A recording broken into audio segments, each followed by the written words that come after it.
Hello guys, welcome to the channel. So today I'm here at the Jaguar showroom and I'm here to check out the brand new F-Pace 2021, and I'm already, as you can see, in the showroom, and I'll head right to the car now. So here's the car, and as you can see in the front, the main changes are also mainly in the front and at the back, and major changes are inside the car in the interior. So at the front you can see we have the new J-Blade LED design. It's been copied from their I-Pace. Right over there you can see the design resemblance, and also they have increased the grille size both in height and width so that it looks a bit more aggressive. And also they have designed over here, you can see new air intakes on the side. It has an air curtain, I believe. Let's see if you can see it or not. I'm not sure. Yeah, you can see over there. It's open to smooth the airflow down the side of the car. You can see the overall front design is a bit more aggressive than the previous F-Pace. So first things you can see over here, we have this new grille design with the diamond pattern. And this, at first it looks like a 3D Jaguar emblem, but it actually is the radar sensor for the cruise control and everything. And this is the camera system for their, the 360 camera. You can see overall it looks pretty nice, and there are some changes over here. You can see they have brought the hood lines very close, right at the end of the bonnet, you can see. So because of that they don't have any shed lines. Before, the hood used to just finish off over here, and then there was a different bumper, but you can see the hood comes all the way down, so that makes a more cleaner design. So this one, the model I have over here, is the 2-liter engine model. It's almost the base model, one up above, that's it. So that's why you can see there are not much changes in design. On the side, the only new thing is that over here you have this side vent. This is obviously closed off, and they have this new Jaguar Leaper over here. That's it, nothing new. And also in the higher trim levels they have this part body colored, but in this lower end model they have it all blacked out. But I think it looks good. It's all the way down. You can see when it's body colored it will look really nice. Sorry for the noise. There's some delivery schedule going on, that's why. So you can see the wheel over here for the base model. We have these Goodyear tires, which are 255 and 19 inches. So they look pretty good. These are diamond cut alloys. So that's it on the changes for the side. Nothing much is new. So now let's head to the back and I'll show you. So this is the design at the back. It's much more aggressive than the previous F-Pace, and they have added new LEDs over here. So let me see if I have the Jaguar key over here, you can see. So let's see if I unlock, so you might see the light design. There we go. You can see the light design now. And I think this one looks much more aggressive than before, and this suits the car's design much more. And in higher end models you get the exhaust integrated over here, and there's not much other than that. So you can see the camera for the 360 over here. That's it. And that's the only changes on the exterior. Not much else is different than before. So now let's head to the interior. And I wanted to say, before we head to the interior, do leave a like below, and also subscribe to my channel, as it will help show your support, and in the future I can get access to much cooler cars. So now let's head to the interior now. So here we are, you can see. So this model has the brown leather interior, or tan, you can say that. So, and this one has the open pore wood. It feels really nice to touch. And you can see these are much soft touch overall, and they feel nice. Also in the before F-Pace they had this over here on top, but now they've brought it to the normal usual position. They have changed the design a bit for this, and this resembles the J-Blade LEDs, you can see that. And this model over here has the Meridian sound system, and it's a pretty good looking grill, you can say, for the speaker. So this has the Jaguar sill plate over here. It's not illuminated, and you can see the new interior. First, I think I'll have to lower the seat since I'm a bit tall, and I'll have to push the seat back. You can see the seat controls over here. It has the lumbar support, and you can see it pushes the back up and down. It moves pretty nicely, and this is also for the rear backrest. It's really good. So now let's take a seat inside and take a look at the car interior. Okay, so I'm inside, and I'll be honest, it's a bit tight for me, but so here we are in the interior now. So you can see now the new thing in the interior is the steering wheel. It's directly taken from the I-Pace, the new model, and it has these backlit touch buttons. Currently the car is the ignition is off for the car, so let me just switch it on, and so let me just close the door. So there we go. So since this is not the totally high-end model, we don't have the full digital instrument cluster. It's part digital. You can see from over here the speedometer goes from after 140, it's all digital over here, and even the rev counter starts from digital, so that's nice. So over here you can see now the buttons are on, so there are capacitive touch buttons, and I'll tell you when this it looks very clean for that, and I like the design is very nice. So the biggest change in the interior is this. It's their new PIVI Pro system, and this one is a 11-inch screen, and to tell you honestly, it looks really good, and it looks like an iPad has just been stuck to the screen, but with more design. It looks even better than an iPad. So for this, you can see now the touch controls. Let's go to home. Let's see if it works. Okay, it doesn't go to the home. We don't have anything else. We can go to the cameras. Let's go to the cameras. And this, you can see, is the 360-degree view. So we can't move it or anything. We can just check it out from here, from all the different views of the car. We can check that out. So it looks pretty nice. We can so that it's just to make sure you don't hit any curbs while parking, so that's a good design. So let's head back now.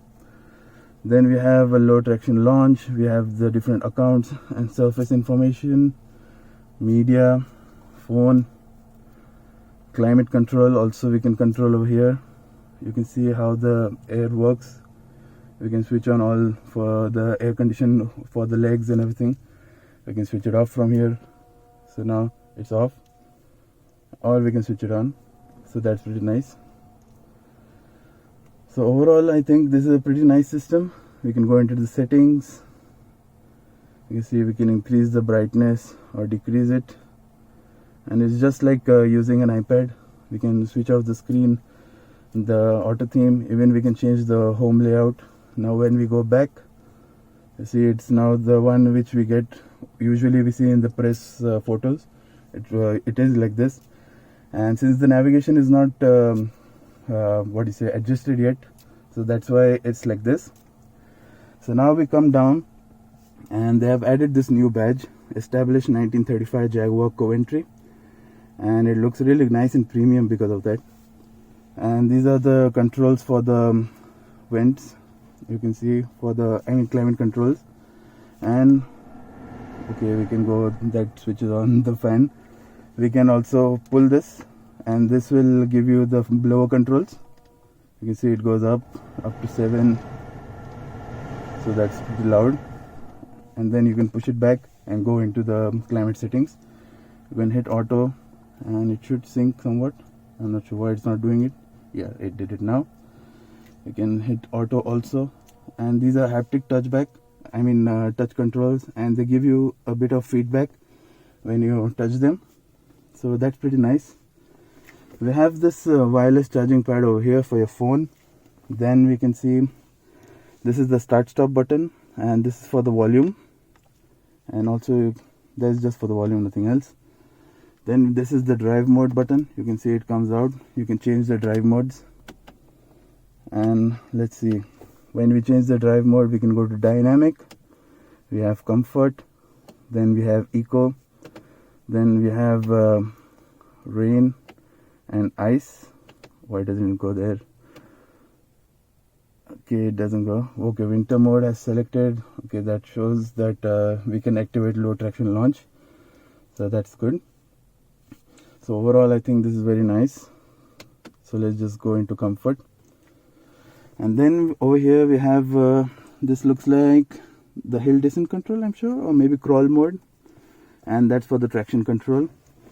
The big change in interior with this PIVI Pro system is the new gear selector, and you can see they have this is a cricket ball stitch, and being a cricket fan I can say it feels like a cricket ball when you touch over there.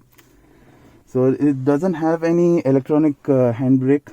This system 8-speed automatic does it for you. So all you need to do is when you push back, it goes over here and all that.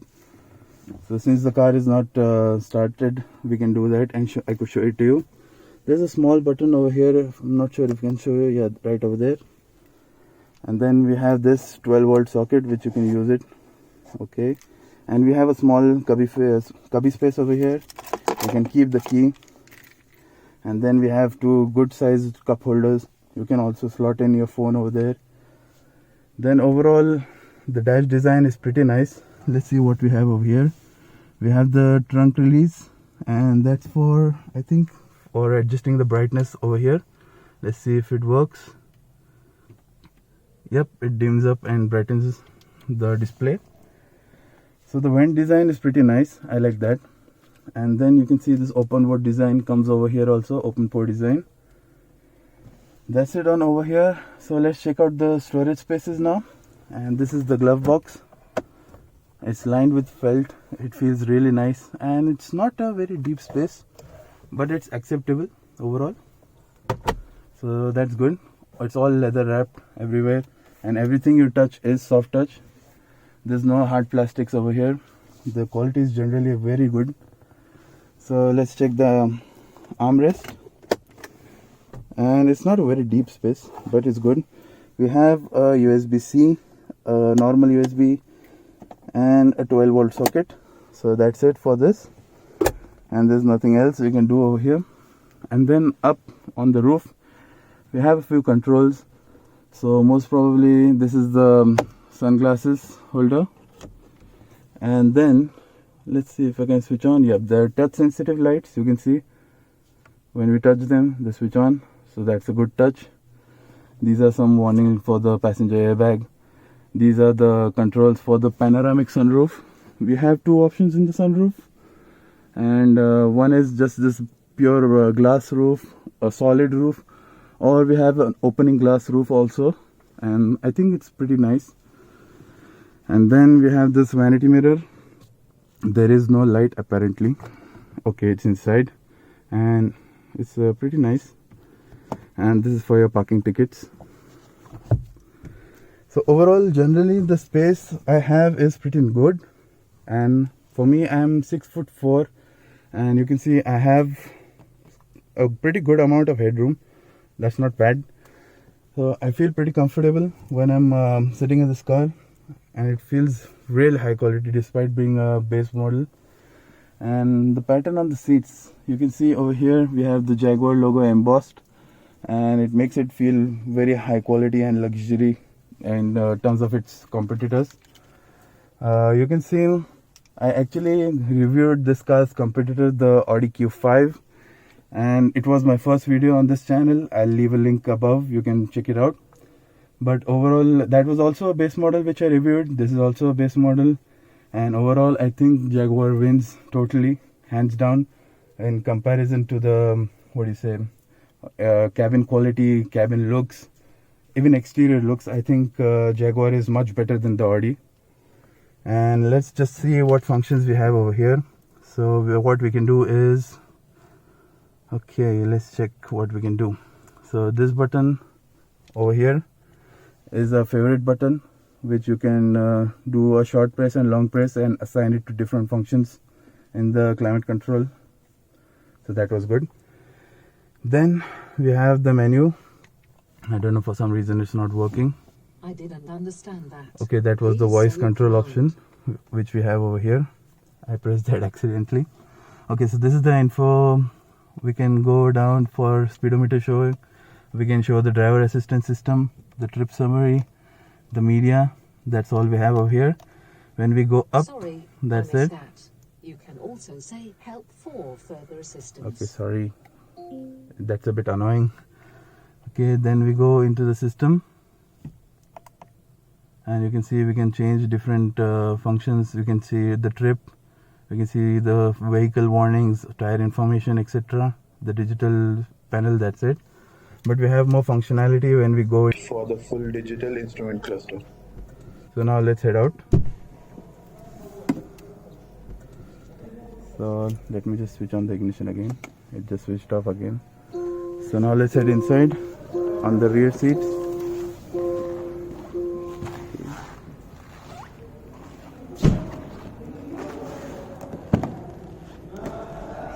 So the driving position also, I'll just show you the door cards. Again, it's much more soft touch material, and again covered in the same way the front is covered, and overall is pretty good.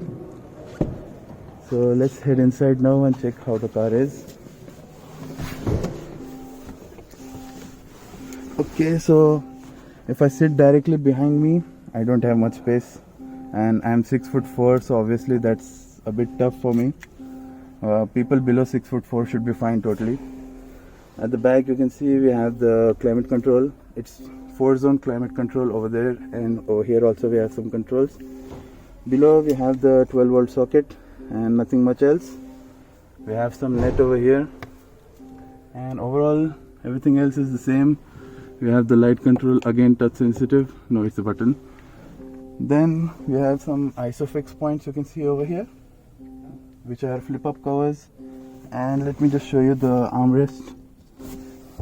So over here is the armrest, and the cup holders are here in the middle, and it doesn't impede your elbow space, and that's pretty good. So that's it, and you can see the headroom I have is pretty low, but it's pretty manageable. But people below 6'4" should be fine. So let's head out and check the trunk space.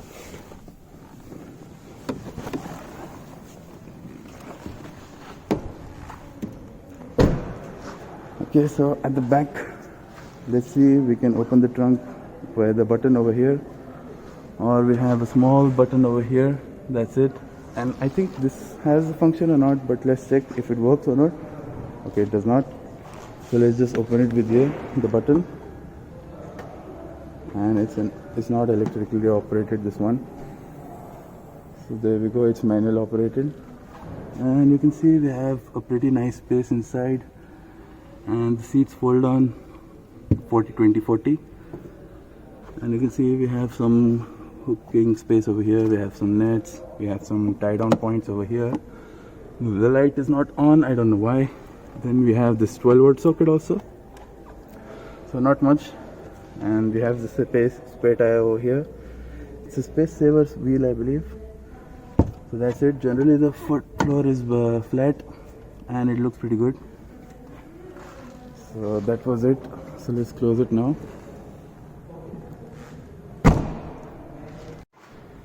So I thought I'll show you the engine choices I have over here. So let me just find the catch. So the hood is operated with the gas struts. So currently it's on the trickle charger, so that's why there's all these wires and everything. But this car has the 2-liter engine with 250 horsepower, and it's the Ingenium 4-cylinder. You can see they've developed it pretty new just for this car and the XF, I believe. And there are models up to the 6-cylinder and the 8-cylinder SVR, but over here currently I have the 4-cylinder model. So that's it in the engine choices. So let me just close this back down. So that was the video for the Jaguar F-Pace. If you enjoyed the video, guys, do leave a like and hit subscribe to show your support. And I'll be uploading new videos every week. So thanks for watching. See you in the next video. Bye bye.